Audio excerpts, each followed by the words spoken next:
नमस्कार, आप देख रहे हैं टीवी 24 न्यूज। बीती रात भांडुप के सोनापुर में पहलगाम आतंकी हमले में मारे गए पर्यटकों को मार्क्सवादी कम्युनिस्ट पार्टी द्वारा कैंडल मार्च निकालकर श्रद्धांजलि दी गई। मार्क्सवादी कम्युनिस्ट पार्टी तथा भांडुप सोनापुर की जनता ने कैंडल मार्च में भारी संख्या में शामिल होकर इस आतंकी हमले की कड़ी निंदा की। आज हम सब इस मौके पर इकट्ठा हुए हैं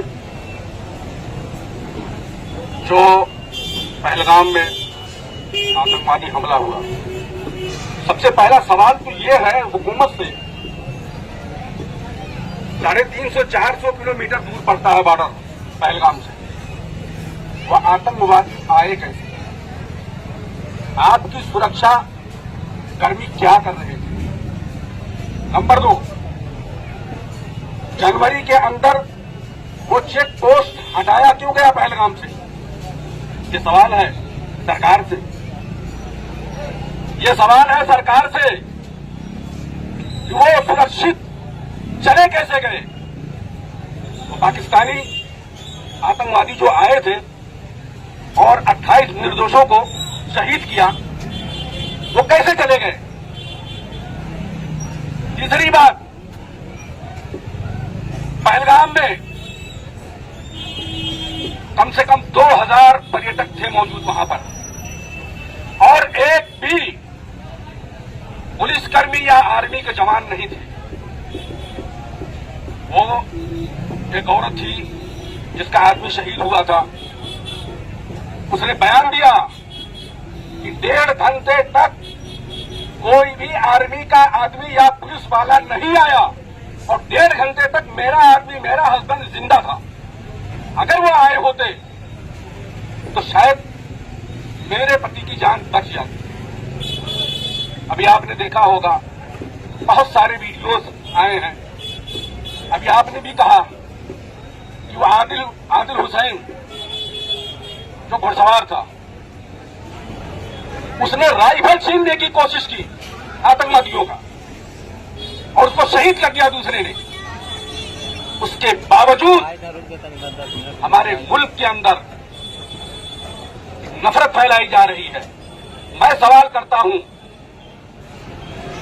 हुकूमत से, आप बताइए, जो रायता यहां फैला रहे हैं पूरे देश के अंदर, जो मुसलमानों को, निर्दोष मुसलमानों को मार रहे हैं, जो भगा रहे हैं, उनके खिलाफ आपने क्या कार्रवाई की? अगर आपके अंदर हैसियत नहीं है, आप नहीं कार्रवाई कर सकते हैं, तो इस्तीफा दो। ये क्या बताइए, उन आतंकवादियों में और इन आतंकवादियों में फर्क क्या है? आप भी तो आतंकवादी हो।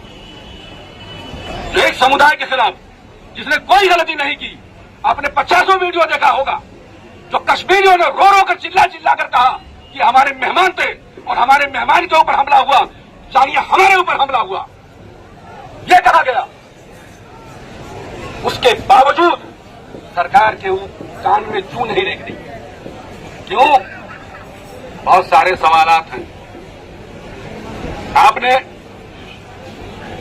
देखा पुलवामा का हमला हुआ, क्या हुआ?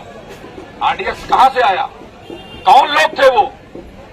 वहां जब हमारी फौज के जवान मांग किए थे हेलीकॉप्टर की, उन्हें बाई रोड क्यों आने दिया गया?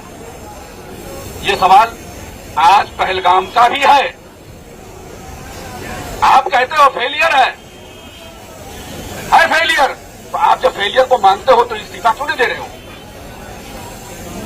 आपने देखा होगा हमारे गृह मंत्री जी उन 28 को श्रद्धांजलि देने जा रहे हैं, रेड कारपेट। अरे शर्म नहीं आती तुम लोगों को? हमारे देश का प्रधानमंत्री, उसे जब खबर होती है तो वो सऊदी से वो कह रहे हैं कि मैंने अपना सारा काम, अपना प्लान छोड़ करके मैं चला आया। तो आप छोड़ करके जब आए तो दूसरे दिन आप कहां चले गए? आप बिहार के चुनाव में मस्त हो गए और नीतीश कुमार के साथ, वहां के मुख्यमंत्री के साथ आप हंसी मजाक कर रहे हैं, हंस रहे हैं। शर्म आनी चाहिए। मैं तो ये समझता हूं ये फेलियर क्यों हो रहा है, ये आतंकवाद क्यों पनप रहा है हमारे देश के अंदर। आप कहते हो 370 हटा देंगे, खत्म हो जाएगा, हट गया। आप कहते हो नोटबंदी हमने हटा दिया, कमर टूट जाएगी। कहां से भाई कमर टूट गई? सारे जितने आतंकवादी हमले हो रहे हैं सब तुम्हारे ही दौर में क्यों हो रहे हैं? अटल बिहारी से लेकर के अब तक जितने हमले हो रहे हैं सब तुम्हारे दौर में हो रहे हैं। आखिर कब समझेगी ये देश की जनता? इनको कब समझेगी ये देश की जनता? लेकिन मैं ये बात कहता हूं बड़ी जिम्मेदारी से कि अगर देशवासी इस बात को नहीं समझे, जो धर्मवाद का, जो हिंदू मुस्लिम की अफीम चटाई गई है, ये देश को कहां ले जाएगा उसकी आप कल्पना नहीं कर सकते हैं। आप ये समझ रहे हैं कि कुछ दिनों के बाद अगर दूसरी सरकार आ जाएगी तो सब मामला गरम बरम हो जाएगा? बिल्कुल नहीं। जो नफरत फैलाई गई है उस नफरत, वो नफरत हमारी देश को भोगना है जो इन्होंने फैलाई है। और अभी अगर नहीं समझे देशवासी तो बहुत कुछ होने वाला है, क्योंकि ये तो मस्त है भाई। खुफिया एजेंसियां कहां है, कहां से बेचारे लगाएंगे?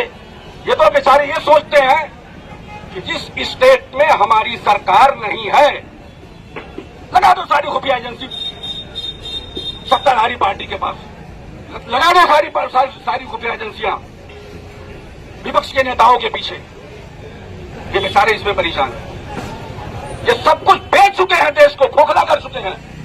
अब इनके सामने एक वक्त की जमीन सामने आई, सब कुछ बेचने के बाद अब जब इनको लगा कि वोट के अंदर हार हो सकती है, ये अचानक ये हमला समझ से बाहर है। भांडुप सोनापुर से टीवी 24 न्यूज के लिए क्राइम रिपोर्टर वारिस शेख की रिपोर्ट।